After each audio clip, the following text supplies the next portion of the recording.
So, hi friends. రీసెంట్‌గా మీకు breakup అయిందా? అయితే ఈ వీడియో మీకోసమే. రీసెంట్‌గా నా దగ్గర ఒక అబ్బాయి వచ్చాడు. అతనికి బ్రేకప్ అయిందంట. సో, ఆయన స్టోరీ అవన్నీ విన్నాక నాకేమనిపించిందంటే, బ్రేకప్ అయినప్పుడు మన బ్రెయిన్ చాలా డేంజరస్. ఎందుకు? ఎందుకంటే అది మనకి ఏవేవో చెప్తూ ఉంటది. దాంట్లో కొన్ని చెప్తా. "నువ్వు వేస్టు. నాకెందుకు ఇలా అయితుంది? నేనేం తప్పు చేశాను? నేనెందుకు సరిపోలేదు? నాకేం అవసరం లేదు. నాకేం వద్దు."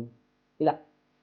సో, వీటన్నిటికి మనమేం అర్థం చేసుకోవాలంటే బ్రేకప్ అనేది నిజం. దానివల్ల పెయిన్ నిజం. అండ్ వీటన్నిటి వల్ల వచ్చే ఆలోచనలున్నాయి చూడండి, అవి నిజం గాదు. ఎందుకంటే బ్రేకప్ అయినప్పుడు మన బ్రెయిన్ మనల్ని ఎమోషనల్‌గా డిస్టర్బ్ చేస్తూ ఉంటుంది. ఓకే. సో, ఫైనల్లీ ఒకటి చెప్తా. ఒక రిలేషన్‌షిప్ గాని బ్రేక్ అయిందంటే అది ఇద్దరి కంపాటబిలిటీ ఇష్యూస్ వల్ల. అంతేగాని నీ వర్త్‌ని డిసైడ్ చేస్తున్నట్టు గాదు.